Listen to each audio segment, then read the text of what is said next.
So what happened is that I thought that I had uploaded all the videos that I recorded for this chapter up to my Google Drive, but apparently it did not go through, so I lost a bunch of audio that constituted what would have made this video initially. So I have to reread this chapter. So forgive me if I breeze through it. I'm not going to read any of the footnotes or anything like that. But just so I have the whole thing up there, so I don't have 7 chapters and then miss the 6th one. So here we go. For the products of human labor to be able to relate to each other. Oh, I should say the title of the chapter. Law and Morality. For the products of human labor to be able to relate to each other as values, it is necessary for people to relate to each other as autonomous and equal personalities. If one person is in another's power, that is, if he is a slave, his labor ceases to create and form the substance of values. The labor power of slaves, like the labor power of domestic animals, transfers only a certain portion of the cost of its own production and reproduction to the product. Tugen-Baranovsky draws the inference from this that one can comprehend political economy only by starting from the central ethical concept of the supreme value and thus identical worth of the human personality. As we know, Marx infers the opposite. He relates the ethical idea of the equal worth of human personalities to the commodity form. In other words, he derives this idea from the practical equalization of all forms of human labor. Man as a moral subject, that is, as a personality of equal worth, is indeed no more than a necessary condition for exchange according to the law of value. Man as a legal subject, or as a property owner, is a further necessary condition.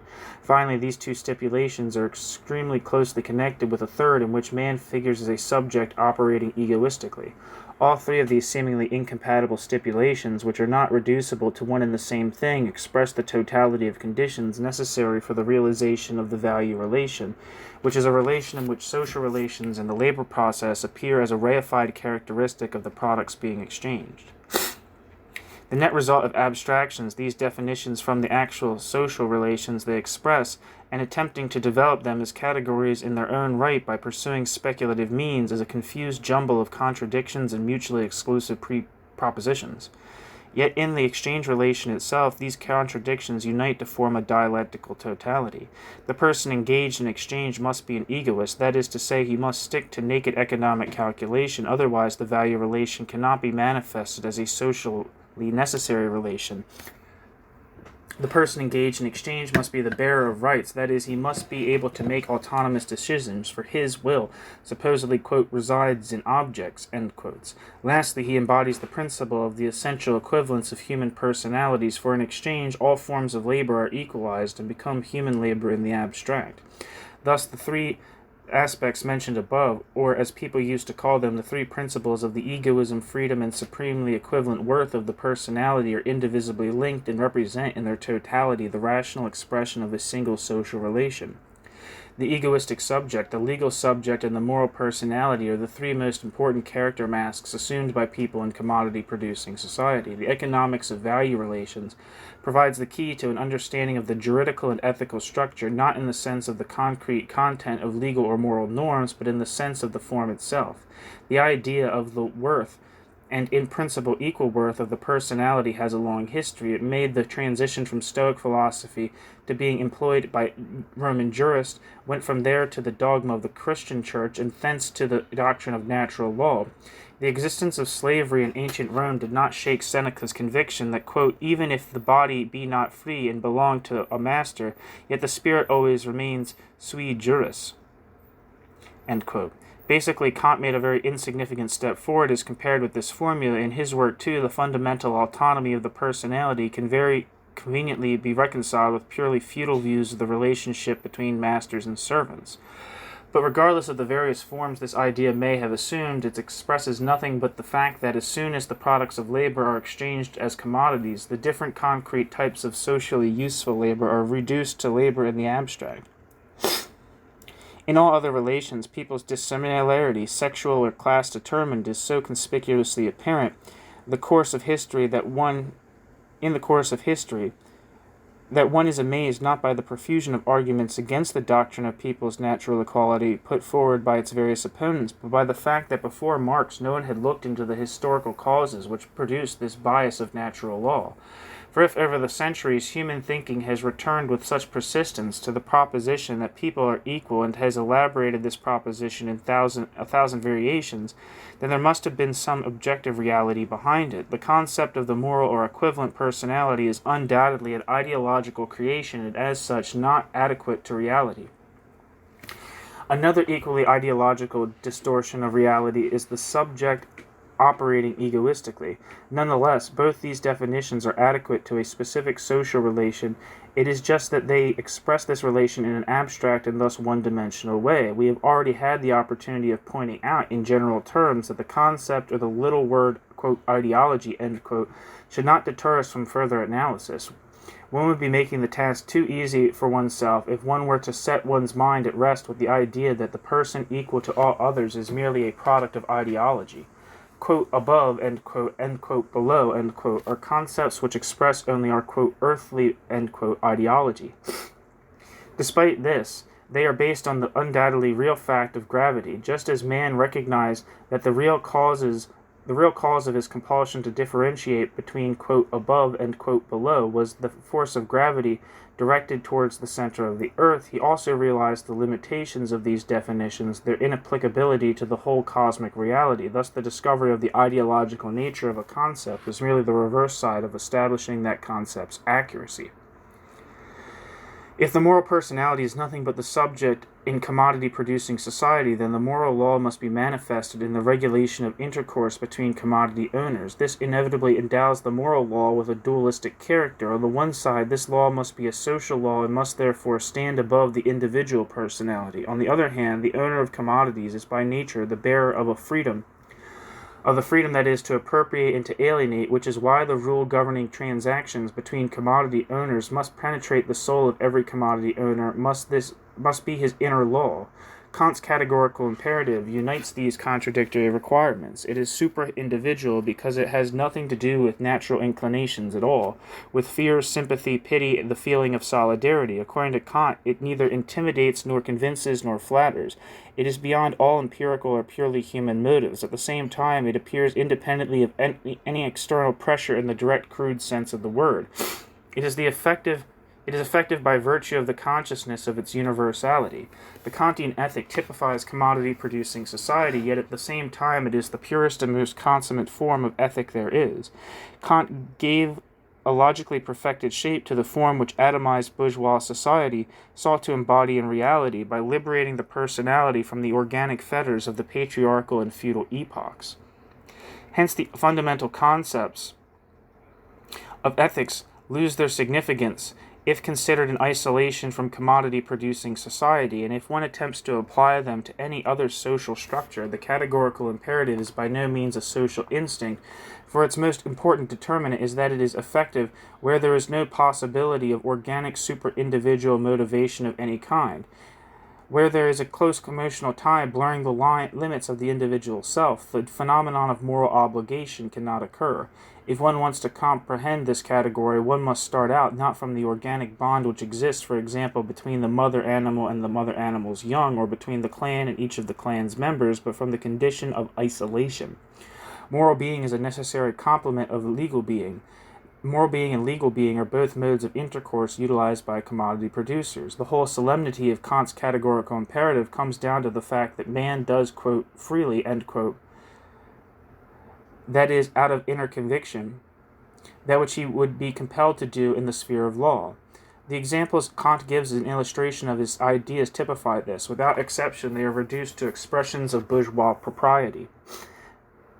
There is no place for heroism and heroic deeds within the framework of the Kantian imperative. One is by no means obliged to sacrifice oneself so long as one does not expect any such sacrifice of others. Quote, irrational, end quote, acts of self-sacrifice and disregard for one's own interest for the sake of fulfilling one's individual historical destiny, one's individual social function, acts which stretch the social instinct to its limits are beyond morality in the strict sense of the word. Schopenhauer and subsequently Vladimir Solovyov defined law as a certain ethical minimum. One would be equally justified in defining ethics as a certain social minimum. There is greater intensity of social feeling outside ethics in the strict sense of the word as an inheritance left to the humanity of today by the organic system of past epochs, specifically by the gens system. In comparing the nature of the ancient Germanic tribes and the civilized Romans, for instance, Engels says, quote, "Their personal efficiency and their bravery, their love of liberty, and their democratic instinct, which regarded all public affairs as its own affairs, in short, all those qualities which the Romans had lost and which were alone capable of forming new states and of raising new nationalities out of the muck of the Roman world. What were they but the characteristic features of barbarians in the upper stage, fruits of their Gentile constitution?" End quote. The only respect in which rationalist ethics actually attains superiority over powerful irrational social instincts is its universality. It strives to burst all organic, necessarily narrow bounds of the clan, the tribe, the nation, and to become universal. It thereby reflects certain of mankind's material achievements, in particular the transformation of trade into world trade. The saying, quote, "neither Jew nor Greek," end quote, is an accurate reflection of a perfectly real situation in the history of the peoples united under the power of Rome. The universalism of the ethical form, and thus also of the legal form, the idea that all people are equal, possessing the same, quote, "soul," end quote, that they all have the capacity to be legal subjects, and so forth, was forced on the Romans by the practice of trade with foreigners. That is, with people of alien customs, alien language, alien religion. That is why it would scarcely have been regarded in a positive light in the first instance, if for no other reason than because it implied a renunciation of specific deep-rooted customs of their own, such as love for their own and disdain for the alien. Thus Maine, for instance, points out that the jus gentium was itself a result of the low esteem in which the Romans held all foreign law, and of the fact that the Romans did not want the foreigners to partake of the advantages granted by their indigenous jus civile. According to Maine, the jus gentium was just as distasteful to the ancient Romans as the jus gentium was to the foreigners for whom it was intended. The word aequitas itself meant leveling, and originally this expression probably contained no ethical nuance whatsoever. There is no reason to suppose that the process indicated by this expression would have aroused any feeling other than repugnance in the primitive Roman mind. Nonetheless, the rationalist ethic of commodity-producing society subsequently presented itself as a great achievement and great cultural asset, which it was usual to speak of only in tones of awe. One need only call to mind Kant's famous words, quote, "Two things fill the mind with ever new and increasing admiration and awe. The oftener and the more steadily we reflect on them, the starry heavens above and the moral laws within," end quote. Kant. Meanwhile, when it is a matter of furnishing examples of such, quote, "free," end quote, fulfillment of moral duty, the same old alms given a beggar, or refraining from a lie in circumstances where one could lie with impunity, and such like, are invariably trotted out. On the other hand, Kautsky remarks quite accurately that the maxim, quote, "treat your fellow man as an end in himself," end quote, is meaningful in the situation where man can in practice be made another means. Moral fervor is inextricably bound up with and feeds on the immorality of social practice. Ethical doctrines claim to change and improve the world, whereas in reality, ethical doctrines are merely a distorted reflection of one aspect of this real world, the aspect which shows social relations to be subject to the law of value. It should not be forgotten that the moral personality is only one of the three hypostases within one subject. Man as an end in himself is only another aspect of the subject operating egoistically. An act which is the real and only true embodiment of the ethical principle simultaneously also contains its negation. The large capitalist destroys the small capitalist, quote, "in good faith," end quote, without thereby violating the absolute worth of the small capitalist personality in any way. The proletarian's personality is, quote, "equal in principle," end quote, to that of the capitalist. This circumstance is expressed in the fact of the, quote, "free," end quote, contract of employment. But all that comes out of this, quote, "materialized freedom," end quote, for proletarians is the freedom to die of starvation without any interference. This ambiguity of the ethical form is not fortuitous, nor is it an external defect conditioned by the specific shortcomings of capitalism. On the contrary, it is a characteristic feature of the ethical form as such.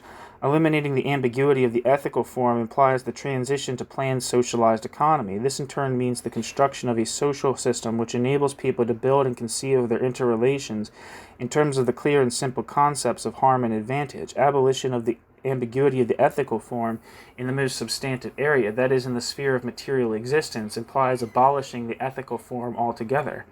In its attempt to disperse the metaphysical myths surrounding ethical doctrine, pure utilitarianism considered the concepts of, quote, good and, quote, evil from the point of view of harm and advantage.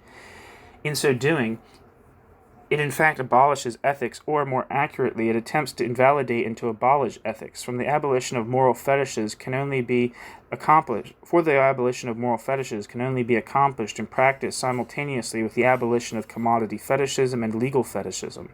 Until humanity has reached this level of historical development, that is, until the heritage of the capitalist epoch has been transcended, the efforts of theoretical elaboration will only anticipate this coming liberation, but cannot embody this liberation in practice. We would like to call to mind Marx's words on commodity fetishism. Quote, the belated scientific discovery that the products of labor, insofar as the products of labor are values, are merely the material expressions of human labor expended to produce those use values of the products of labor. Quote, the belated scientific discovery that the products of labor, insofar as the products of labor are values, are merely the material expressions of the human labor expended to produce those products of labor, marks an epoch in the history of mankind's development, but no means banishes the semblance of objectivity possessed by the social characteristics of labor, end quote. Marx. But people will retort, the class morality of the proletariat is already in the process of liberating itself from all fetishes.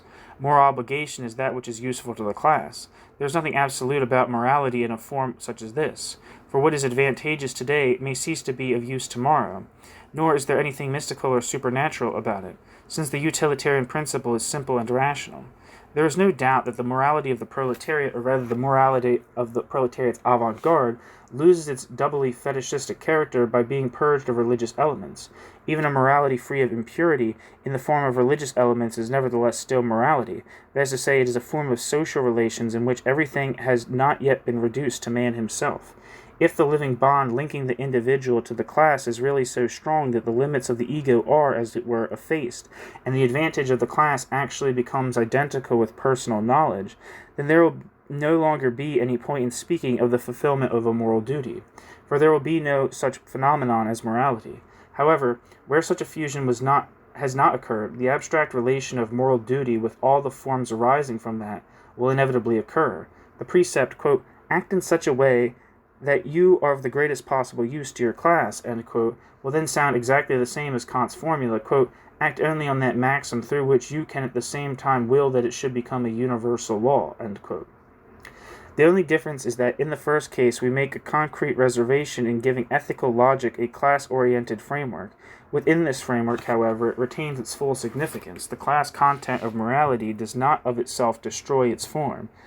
We have in mind here not only the logical form, but also the actual form in which it exists. Even within a proletarian or class-oriented collective, we may observe that the same formal methods of bringing the moral imperative to bear, methods which are composed of two contradictory motives. On the one hand, the collective does not relinquish every possible means of pressuring its members into fulfilling their moral duty. On the other hand, the same collective only characterizes conduct as moral when there is no such external pressure motivating it. This explains precisely why, in social practice, morality and moral conduct are so closely linked with hypocrisy. It is true that the proletariat's conditions of existence contain the prerequisite for the development of a new, higher, harmonious form of link between the personality and the collective. There are many examples of the expression of proletarian class solidarity which illustrate this, yet the old continues to exist alongside the new. Besides the social person of the future who submerges his ego in the collective and finds the greatest satisfaction in the means of life in this act, the moral person too still persists, bearing on his shoulders the burden of a more or less abstract duty.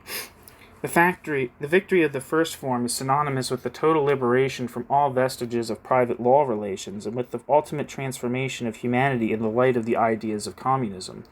Of course, this task is by no means purely ideological or pedagogical. The new type of social relations requires the creation and consolidation of a new material economic base. One must therefore bear in mind that morality, law, and the state are forms of bourgeois society.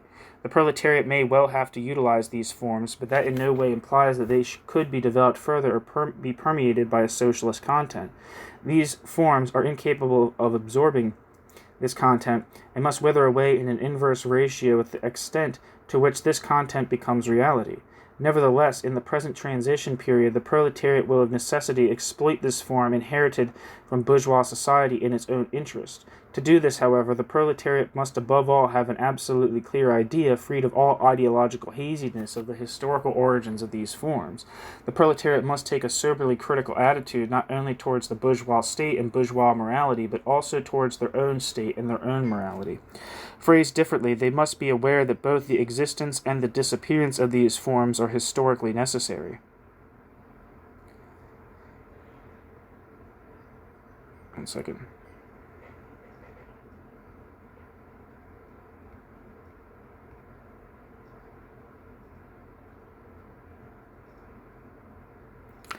In his Critique of Proudhon, Marx points out that the abstract concept of justice is by no means an absolute and eternal criterion on the basis of which one can erect an ideal or rather a just exchange relation. This would represent an attempt, quote, to metamorphose chemical combustion in line with, quote, eternal ideas, quote, particular qualities, end quote, affinities, end quote, instead of studying the laws actually governing it, end quote. For the concept of justice is itself inferred from the exchange relation and has no significance beyond this. Basically, the concept of justice does not contain anything substantively new apart from the concept of the equal worth of all men which we have already analyzed. Consequently, it is ludicrous to see some autonomous and absolute criterion in the idea of justice. That is not to deny that this idea, skillfully applied, lends itself admirably to interpreting inequality as equality, and hence to veiling the ambiguity of the ethical form. At the same time, justice is the stage through which ethics passes to become law. Moral conduct must be, quote, free, end quote, but justice can be enforced. Compulsion in moral behavior attempts to deny its own existence. In contrast to this, justice is, quote, allotted, end quote, to man openly. It admits of superficial execution and active egoistic interest. These are the most important points of contact and divergence of the ethical form and the legal form. Exchange, or the circulation of commodities, is predicated on the mutual recognition of one another as owners by those engaged in exchange. This acknowledgement appearing in the form of an inner conviction or of the categorical imperatives, the maximum conceivable height to which commodity-producing society can rise. Not arise, just rise. But in addition to this maximum, there is also a certain minimum condition under which commodity circulation can still operate freely. For this minimum to be realized, it is sufficient for commodity owners to act as if they acknowledged one another mutually as proprietors. Moral conduct is here contrasted with legal conduct, which is characterized as such irrespective of the motives which generated it. From the juridical standpoint, it makes no difference whether the debt is repaid because, quote, one would in any case be forced to pay up, end quote, or because the debtor feels morally obliged to pay. The idea of external coercion, and beyond this, the organization of that coercion, are important elements of the legal form. If legal intercourse can be construed, in purely theoretical terms, as the reverse of the exchange relation, then its relation presupposes the existence of more or less fixed general patterns and elaborate casuistry, and finally, a particular organization which applies these patterns to individual cases and sees to the compulsory execution of sentences. These needs are best fulfilled by the state power, although legal intercourse often manages even without its support, using the law of custom, voluntary arbitration, self-help, and so on. In situations where the function of coercion is not organized and not assigned to a special apparatus standing above the parties, it figures in the shape of so-called, quote, reciprocity, end quote. Under the condition of equilibrium of forces, this principle of reciprocity represents the only, and it must be said, extremely insecure basis of international law to this very day. On the other hand, the legal claim appears, contrary to the moral claim, not in the shape of a, quote, inner voice, end quote, but as an external claim emanating from a concrete subject who is also, as a rule, simultaneously the bearer of a corresponding material interest. That is why the fulfillment of legal obligation is alien to all subjective elements in the person being obliged in this way, and takes the external, almost material form of the fulfillment of a claim. As a result, the concept of legal obligation itself becomes very problematic. If one is absolutely consistent, one must say, as Binder does in his legal norm and legal obligation, that a legal obligation has nothing in common with, quote, duty, end quote, but exists juridically only as, quote, liability, end quote. Quote, to be liable, end quote, means nothing but, quote, to answer with one's property, and in criminal law with one's person as well, the liability persists in and consists of the trial and enforcement of its outcome, end quote. Most jurists find Binder's conclusions, which can be, most jurists find Binder's conclusions, which can be expressed in the brief formula of, quote, law does not legally commit one to anything, end quote, paradoxical, yet in reality they are merely the consistent extension of the division of concepts begun by Kant. But precisely this strict differentiation of the moral and the juridical sphere is the source of insoluble contradiction for the bourgeois philosophy of law. If legal obligation has nothing in common with, quote, inner, end quote, moral duty, then there is no way of differentiating between subjection to law and the subjection to authority as such. Yet if one admits that the aspect of duty is an important feature of law, even if with only the faintest subjective tint imaginable, then the significance of law as a socially necessary minimum is immediately lost. Bourgeois legal philosophy exhausts itself in this fundamental contradiction, this endless struggle with its own premises. The interesting point about this is that the basically identical contradictions are manifested in two different forms, according to whether it is the relationship between law and morality or between law and the state. That is the point at issue. In the first case, if the independence of law from morality is being asserted, law emerges with the state as a result of the strong emphasis on the aspect of external coercion. In the second case, if law is being contrasted with the state, that is to say, with effective dominance, then the aspect of duty in the sense of ought comes into play without fail, and we are confronted, if one may put it like this, by a united front of law and morality. Petrozitsky attempts to come up with an imperative for law which was absolute, that is, ethical, yet at the same time differed from the moral ought, have remained fruitless. As we well know, Petrozitsky construes the category of legal obligation as a duty incumbent on someone owed to someone else, subject to claims on us by that person. In contrast to this, moral obligations, in his opinion, merely prescribes a certain conduct without suggesting that third persons should demand their due. It follows that law has a bilateral imperative attributive character, whilst morality is unilaterally binding, or purely imperative. Petrozitsky's argument is based on introspection. He assures us that he can distinguish effortlessly between legal obligations, which leads him to refund his creditor the amount he borrowed, and the moral duty which occasions his given alms to a beggar. It appears, however, that this ability to distinguish so clearly is peculiar to Professor Petrozitsky. For others, such as Trubetskoy, assure us that the obligation to give a beggar alms is just as directly related to the beggar, in psychological terms, as is the obligation to pay back the debt to the creditor, a thesis which, moreover, is not disadvantageous to the beggar, but must surely appear very questionable to the creditor. In contrast to this, Reisner is of the opinion that the emotion of a prescribed obligation appertains entirely to the psychology of power.